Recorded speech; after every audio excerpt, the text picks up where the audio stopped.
اعوذ باللہ من الشیطان الرجیم، بسم اللہ الرحمن الرحیم۔ میں امید کرتا ہوں کہ آپ سب خیریت سے ہوں گے۔ آج کی یہ جو ویڈیو ہے یہ کرونا وائرس کے اوپر بنائی جا رہی ہے۔ جیسا کہ آپ سن رہے ہیں کہ بحرین کے اندر کل سے کرونا وائرس کی جو خبر ہے وہ کافی گردش کر رہی ہے، اور بحرین کی جو منسٹری آف ہیلتھ ہے اس نے بھی اس بات کی تصدیق کی ہے کہ کل ایک ایرانی لڑکے کی موت ہوئی ہے کرونا وائرس کی وجہ سے۔ تو اس کے لیے ہمیں کیا احتیاطی تدابیر کرنی چاہیے؟ تو پہلے میں آپ کو ایک میسیج سناتا ہوں جو واٹس ایپ کے اوپر جو ہے کافی گردش کر رہا ہے، مجھے بھی 2-3 بار رسیو ہوا ہے، کہ آپ پہلے وہ میسیج سن لیں کہ اس میں کیا احتیاطی تدابیر بتائی گئی ہیں۔ تو دوسرا، آج صبح میرا ایک آفس میں جانے کا اتفاق ہوا۔ تو آفس کا جو سٹاف ہے وہ آپس میں باتیں کر رہے تھے کہ بحرین کے اندر کرونا وائرس آ گیا تھا، جس کی وجہ سے مصر اور یمن کے لوگ ہیں کافی جو ہیں بحرین سے باہر جا رہے ہیں۔ تو ابھی میں آپ کو بتاتا ہوں کہ اس طرح کے واقعے میں ہمیں کیا کرنا چاہیے، کیا ہمیں وہ علاقہ چھوڑنا چاہیے یا نہیں چھوڑنا چاہیے۔ ایک حدیث کا مفہوم ہے کہ حضرت محمد صلی اللہ علیہ وسلم نے فرمایا، اگر پوری دنیا مل کے آپ کو کوئی نقصان پہنچانا چاہے تو وہ آپ کو نقصان نہیں پہنچا سکتی جتنا کہ اللہ تعالیٰ نے آپ کے لیے لکھا ہے۔ اگر پوری دنیا مل کے آپ کو کوئی فائدہ پہنچانا چاہے تو وہ آپ کو فائدہ نہیں پہنچا سکتی جتنا کہ اللہ تعالیٰ نے آپ کے لیے لکھا ہوا ہے۔ ایک اور حدیث کا مفہوم ہے کہ حضرت سعد رضی اللہ سے روایت ہے کہ حضرت محمد صلی اللہ علیہ وسلم نے فرمایا، جس علاقے میں طاعون کی بیماری پھیل جائے آپ اس علاقے سے باہر نہ جائیں، اور جس علاقے میں طاعون کی بیماری پھیل جائے آپ اس علاقے کے اندر نہ آئیں۔ اس سے مراد صرف طاعون کی بیماری نہیں ہے، کوئی بھی اس طرح کی بیماری جو ایک آدمی سے دوسرے آدمی کو لگ جائے، اس طرح کی کوئی بھی بیماری ہو، اس کے بارے میں یہ ارشاد فرمایا گیا ہے۔ ایک اور میں واقعہ آپ کو سناتا ہوں کہ حضرت عمر رضی اللہ کے دور خلافت میں جب مصر کے اندر رومیوں کی حکومت تھی، تو جب حضرت عمرو بن الخاص رضی اللہ وہاں پہنچے، انہوں نے مصر فتح کیا۔ اس وقت دریائے نیل جو ہے وہ روائی یہ تھی کہ رومیوں کی، وہ جب بہنا بند ہو جاتا تھا تو ایک حسین لڑکی کو وہ قتل کرتے تھے اور دریا کے اندر پھینکتے تھے، تو دریائے نیل جو ہے بہنا شروع ہو جاتا تھا۔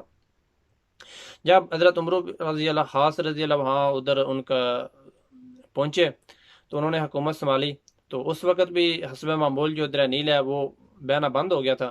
تو لوگوں نے آپ کو وہی کام کرنے کو بولا جو پہلے رومی کرتے تھے، لیکن آپ نے بولا کہ میں وہ کام نہیں کروں گا، کیونکہ وہ دور جاہلیت کا کام تھا، میں وہ کام نہیں کروں گا۔ آپ نے جو ہے ایک خط لکھا جس میں پوری تفصیل جو ہے بیان کی، اور حضرت عمر مومنین رضی اللہ کو خط بھیجا۔ تو جب حضرت عمر رضی اللہ نے خط پڑھا تو انہوں نے بھی ایک خط لکھا اور بولا کہ حضرت عمرو بن الخاص رضی اللہ کو آپ یہ خط دریا کے اندر جو ہے بہا دیں۔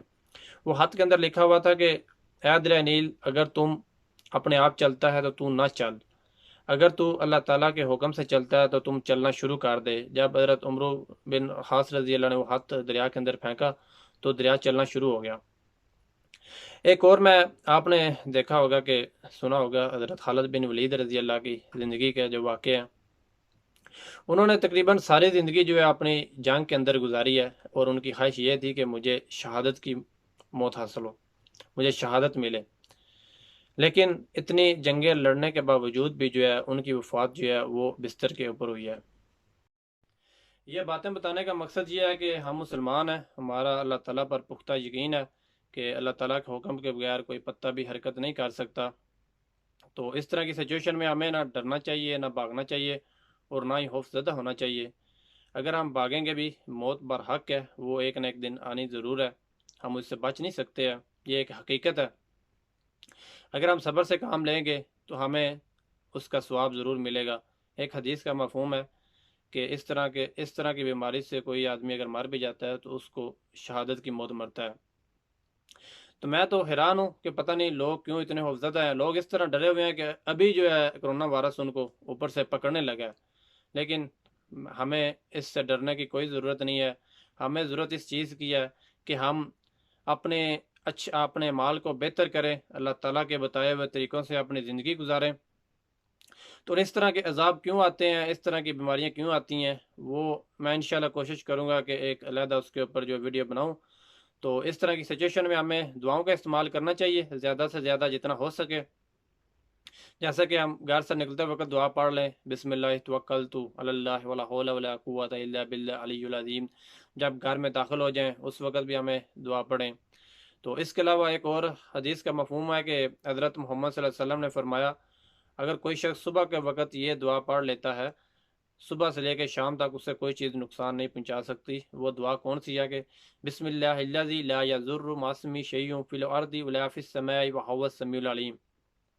اور اگر شام کے وقت 3 مرتبہ کوئی آدمی یہ دعا پڑھ لیتا ہے، اس کو شام سے لے کے صبح تک جو ہے کوئی چیز نقصان نہیں پہنچا سکتی۔ تو اس لیے ہمیں کوشش کرنی چاہیے زیادہ سے زیادہ مزید جو دعائیں ہیں ان کا بھی استعمال کریں۔ تو صحیح ہے دوستو، میں دعا کرتا ہوں کہ اللہ تعالیٰ سب کو اپنے حفظ و ایمان میں رکھے۔ تو انشاءاللہ پریشان ہونے کی کوئی ضرورت نہیں ہے، اللہ ہمارا نگہبان ہے، ہمیں اپنے اعمال کو درست کرنے کی ضرورت ہے۔ انشاءاللہ اگلی ویڈیو میں ملاقات ہوگی۔ حال ہے سب کے ٹھیک ہے؟ اچھا، یہ ویسی سیفٹی کے لیے میں آپ لوگوں کو کہہ رہا ہوں، جو باتیں ہماری منسٹری میں بھی چل رہی ہیں اور جو خبریں باہر سے مل رہی ہیں، ابھی تک 8 کیسز تو کنفرم ہو گئے ہیں، 6 آج آئے ہیں، کل رات تک 2 تھے۔ نور اسکول کے اندر بھی کچھ ایشو نکلا ہے، کسی بچے کو شاید انفیکٹڈ ہے کوئی بچہ، یا پتہ نہیں کیسے اس کو ہوا ہے۔ ابن نفیس کا بھی آ گئی ہے بات سامنے، اور بھی 3 اسکول سترہ میں بند ہیں کل سے۔ ایک آج الحمد للہ تمام 3 اسکول کل سترہ میں بند ہو گئے ہیں، اور ایک اسکول کے بچوں کو آج پیرنٹس جب چھوڑنے گئے ہیں ایسا ٹاؤن میں، تو اسکول والوں نے وہیں سے پیرنٹس کو بولا نہیں آپ واپس لے کے جاؤ بچوں کو۔ تو نیوز جو ہے نا وہ کلیئر باہر نہیں آ رہی ہے، دب دب کے چھپی چھپی آ رہی ہے، تو یہ سیف نہیں ہے ہمارے لیے۔ تو آپ لوگ سب اپنے اپنے گھروں کے اندر یہ 2-3 کام ضرور کر لو۔ ایک، پہلی فرصت میں اپنے اپنے گھر کی جو گروسریز ہیں وہ اوور لوڈ کر لو۔ ضروریات زندگی کے لیے جو چیزیں چاہیے ہوتی ہیں، اگر کسی کو پانی ہے یا کھانے پینے کی اشیاء، بچوں کی چیزیں، ان کا سٹاک جا کے امیڈیٹلی خرید لیں۔ اگر آپ کا وہ سٹاک اوور آ بھی گیا اور آپ کے استعمال میں ایسی کوئی چیز نہ بھی ہوئی تو آپ کے لیے کوئی نقصان نہیں ہے، آپ کا اگلا مہینہ اتنی ہی پرچیزنگ کم ہو جائے گی۔ ایک یہ۔ دوسری چیز، گلوز پہننا بہت ضروری ہے اب، کیونکہ ماسک سے زیادہ یہ ہاتھوں سے بیماری پھیل رہی ہے۔ تو ابھی اپنے اپنے گھروں سے باہر بچے بڑے جو بھی نکلیں، اس میں کوئی شرم کرنے کی ضرورت نہیں ہے۔ آپ اپنے لیے بھی سیفٹی رکھیں، دوسروں کو بھی آپ سے سیفٹی رہے گی۔ گلوز پہنیں۔ ماسک جو ابھی سرجیکل ماسک نارمل والے ملتے ہیں، اگر یہ فی الحال یہ بھی نہیں مل رہے مارکیٹ میں، تو اگر یہ کہیں سے پیدا ہو جائیں تو یہ فی الحال پہنیں۔ ویسے تو اس کے لیے N95 والے ماسک چاہیے ہوتے ہیں جو ایکچولی اس بیماری کے لیے، لیکن اس ماسک میں آپ سانس نہیں لے سکتے صحیح طرح، ایون بڑے بندے بھی صحیح طرح وہ اتنا موٹا ماسک ہوتا ہے۔ تو گلوز پہلی فرصت میں ماسک مل جائے تو ماسک بھی رکھیں۔ اس کے بعد نمبر 3 چیز جو سب سے ضروری آج کریں، اپنے اپنے بچوں کو اسکول سے بھیجنا، اپنے اپنے بچوں کو اسکول بھیجنا بند کر دیں، ٹھیک ہے؟ کیونکہ یہ پبلکلی جتنا بھی بچے ایکسپوز ہو رہے ہیں اس چیزوں کو، تو ویسے بھی بہت جلد میرا خیال ہے ابھی منسٹری کی بھی اناؤنسمنٹ آ جائے گی، تو کل سے بچوں کو اسکول بھیجنا، ٹیوشن بھیجنا، ایسے نارمل باہر یہ سب کام روک دیں۔ کچھ نہیں ہوتا، ایک ہفتہ 5 دن 4 دن 5 دن 1 ہفتہ دیکھیں کیا ہوتا ہے، تھوڑا آئیڈیا لیں، کیونکہ سیفٹی سب سے زیادہ ضروری ہے۔ اور پرابلم یہ ہے کہ یہ بیماری سب سے زیادہ بچوں میں اور بوڑھوں میں پھیل رہی ہے۔ اس کی وجہ یہ ہے کہ جوانوں کا امیون سسٹم بہت سٹرانگ ہوتا ہے ہمارا، لیکن بچوں کا اور بوڑھوں کا ویک ہوتا ہے، تو یہ امیون سسٹم کو جا کے افیکٹ کر رہی ہے آپ کے۔ تو سیفٹی کے لیے یہ پریکاشنز لیں۔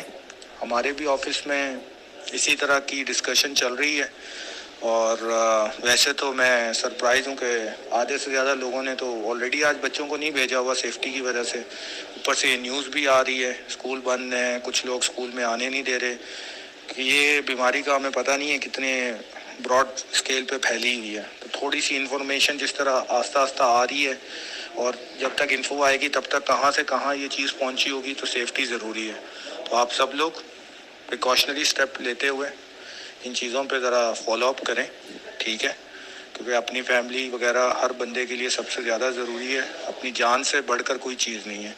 باقی اللہ ہم سب پر اپنا رحم کرے انشاءاللہ، پھر انشاءاللہ ملاقات ہوگی آپ سے۔